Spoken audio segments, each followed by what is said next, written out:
Саламатсыздар, урматтуу угармандар жана көрөрмандар. Биз азыр Ош шаарынын мурунку мэри, Улуттар биримдиги партиясынын лидери Мелис Мырзахматов менен маек курабыз. Мелис мырза мына азыр мэрликтен кийин көп бир жазгы күн жылышы менен саясий бир күрөштөрдү баштаймын деген сөздөрдү айткан эле. Азыр эмне менен алек болуп жатат? Ушул багыттагы биздин маегибиз болмокчу. Саламатсызбы, Мелис мырза?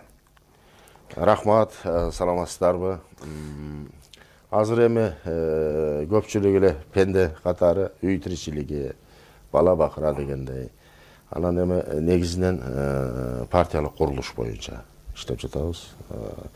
Партиянын штабтарын кайрадан түзүп, жаңылап дегендей кеңейтип, негизинен ушул жумуштар менен алебиз. Ошол күндүн жылышы менен саясий күрөштү күчөтөм деп айттыңыз эле, ал кандай максатта болмокчу? Кандай формада, мүнөздө болот? Эми билесизби, мына эмне себептен ал сөз айтылды? Себеби карапайым калктын, ыйлаган, боздогон калктын, укугу тебеленген калктын үнүн укпаса, бийлик башындагылар узурпацияны мындан ары уланта берсе, демократиянын жолунан тайып кете берсе, укук талаасынан кайтып келбесе, биз саясий күрөштү мындан ары да уланта беребиз деген максатта. Узурпация деген түшүнүккө эмнени сиз киргизип жатасыз? Эми билесизби, биздин конституция таптакыр бөлөк, башкаруу таптакыр бөлөк. Бүгүн кандай болуп атат? Бардык бийликти президент басып алган. Прокурор да өзү, сот да өзү, шайлоо комиссиясы да өзү, милиция да өзү. Ушул азыркы турган бийлик системасы, ушул азыркы конституция менен бул кенемтени толтуруп бир башкача жасаганга мүмкүнбү, же бул үчүн бизде конституция өзгөрүш керекпи? Жок, конституцияны тек коюш керек. Тек гана ар ким өзүнүн мыйзамдагы укуктары менен иштеш керек. Мыйзам чегинде иштеш керек. Бүгүн Кыргызстанда теңирден тескери болуп жатат. Сүйлөгөнү бир башка, жасаганы бир башка. 15 январдагы шайлоодон кийин митингде сиз чабышкан менен чабышам, басышкан менен басышам дегендей сөздү айттыңыз эле. Мына Украинада азыр ушу чабышып, кырды бычак болуп атышат. Ошондой сөздөр кимге багытталды, кайсы тарапка багытталды? Биз да ошол Украинадагыдай абалга келип калбайбызбы? Кандай дейсиз? Эми билесизби, биздин өлкө ушундай түзүлүп калды. Жалган идеология, жалган экономика, жалган мамлекеттик түзүлүш. Баары жалган. Баары жалган. Да, кээ бир күчтөр ошол Мырзахматов ким менен чабышат экен? Ким менен атышат экен? Дегендей суроого, ай бизди түндүк менен чабышкан атат. Түндүк менен түштүктү карама каршы коюп атат деп. Анан ошол эле мезгилде кээ бир серепчи сөрөйлөр, кээ бир журналист сөрөйлөр борбордо туруп алып, кайдагы бир Ош автономиясы жөнүндө жазып атышат. Андай сөз тиги жакта жок. Атайылап регионалдык ажырымды күчөтүп, бири-бирине карама каршы коюп, айрыкча өкмөтчүл телевидениялар. Биз айтып атабыз. Ошол Атамбаевдин бандиттери менен эгер бизге атабыз десе деп, алар айтып атат, Мырзахматов Шоноевди аттырып коебуз деп атат. Биз ошо бандиттер менен күрөшөбүз. Эл менен эмес, эл күрөшөбүз деп атат. Себеби элдин канын соруп атышат, терисин сыйрып атышат, элди кордоп атышат, камап атышат, өлтүрүп атышат. Биз ошо менен күрөшөбүз деп атабыз. Жок, аны тескери формада кылып туруп, бул жакта караламан элдин башын айландырышат. Маселен, ошол эле мисалды карайлы. Мына шайлоонун алдында эмне деген гана дүйнөдөгү мусордун бардыгын алып келип туруп Мырзахматовдун башынан ылдый куюшту. Жанышбаки Үрүмчүдө жатып алып, акча берип, Ошто тополоң баштайт экен деп. Ушул так КТР айтып атат. Кече Токон Мамытов биз текшерип көрдүк. Жанышбаки Үрүмчүдө жок экен. Ыстык көл жактан келип калган окшойт дегендей кылып атат. Ушуну так идеология ушул башына КТР таркатып атпайбы? Эмне элдин башын айландырат? Кайдагы Жаныш Бакиев? Жаныш Бакиевден булар коркот. Эл коркпойт. Мелис мырза, мына телевидение жөнүндө айтып калдыңыз. Ошол эле бийлик тараптан айтат, мына Ош ТВ КТР бийликти кандай мактаса, Мелис мырзаны Ош ТВ ошондой деңгээлде мактап жатат. Демек, кокус сиз бийликке келип калсаңыз дагы Ош ТВ берде мурдагыдай эле картина кайталанат дегенде, бул баягы бири-бирине алмашып, эч нерсе өзгөрбөйт дегенде. Сиз Ош ТВ менен ушуну далилдеп койгон жоксузбу? Мондай да, Ош ТВ Мырзахматовду мактап айтат. Ош шаардык мэриясынын жасаган ишин калкка жеткирип атышы мүмкүн. Ошол эле мезгилде бүгүнкү бийликтин жалганын ачып, кайсыл жерде кемчилиги бар, көзгө сайып көрсөтүп атат. Маселен, бул бийликти сындап койгон киши эле сепаратист, бул кишини бийликти сындап койгон киши эле Бакиевчи. Мына ушундай болуп атпайбы? Маселен, мына биз Өнүгүү партиясы менен бириктик. Меморандумга кол койдук. Өлкөнүн бүтүндүгү, мамлекеттин келечеги үчүн.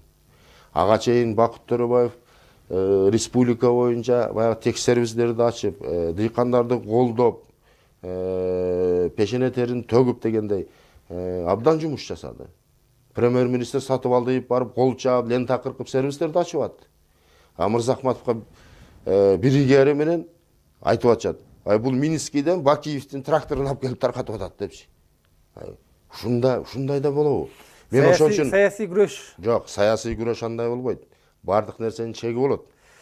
Бардык нерсенин чеги болот. Чектен чыкпаш керек. Кыргыз эли бардыгына чыдайт. Бирок акыйкатсыздыкка чыдай албайт. Ушул биригүүңүздөрдүн аягы эмне болуп жатат? Акыркы кезде мына Бакыт Төрөбаевден эч кандай кабар чыкпай калды. Биздин айрым маалыматтар ал бийлик тарапы менен жакындашып сүйлөшүп атат деген дагы сөз болуп атат. Ошо ачыктык киргизип койсоңуз. Жок, мондай да кеп бийликте же ал эл тарап. Элдин талабы кандай болсо, элдин мүдөөсү кандай болсо, аны аткарганга даяр жигит. Бакыт Төрөбаев менен биз мына кече да жолуктук. Бүгүн да жолугабыз. Мындан аркы жумуштарыбызды координациялап жатабыз. Бириктирип жатабыз. Максат бирөө гана. Элге кызмат кылыш. Оппозициялык күчтөр мэрлик шайлоонун алдында биргет деген сөздөр болгондо, кийинчерээк мына 15 январда шайлоо болду, 15 январда Саруудда курултай болду. Биригүүнүн бир баш аягы чыкпай калды да. Ушул процесс эмне болуп атат азыр? Эме мүмкүн биригип аткандыр. Биз эмне жарыялап биригебиз. Мүмкүн биригип бирге жумуш аткарып аткандыр. Максат бирөө эле. Мамлекетти оңдоо. Узурпацияга жол бербөө. Мамлекетти укук талаасына кайтарып келүү. Мындай мамлекет дүйнөдө жок. Дүйнөдө жок. Биз бүт коло кошуналарга, кошуна мамлекеттерге уят болуп атабыз. Мына маселен Тажикстандагы кырдаалды айтам. Эмне КТР көрсөтпөйт? Буквально вторжение болду. Басып кирди. Биздин аскерлердин бешенесине тапанча такап атат. Ошол эле мезгилде Кыргызстан тараптан көчүп кетип атат. Балдар окубай атат мектепте. Эмне аны айтышпайт? Эмне аны көрсөтүшпөйт? Көйгөй толтура. Жок, ал булар андай кылбайт. Ош шаарына азыр 200 адамдан турган ОМОНду түзүп атат. Ош шаарында дислокация болду. Эмне себептен ошол күчтөрдү тиги Тажикстандын чегарасына барбайт? Караколго танковый бригаданын эмне кереги бар? Караколдо. Аларды эмне апарбайт? Эмне ошол Ош шаарына бөлүнгөн каражат күч органдарына тиги Тажикстандын чегарасына барбайт?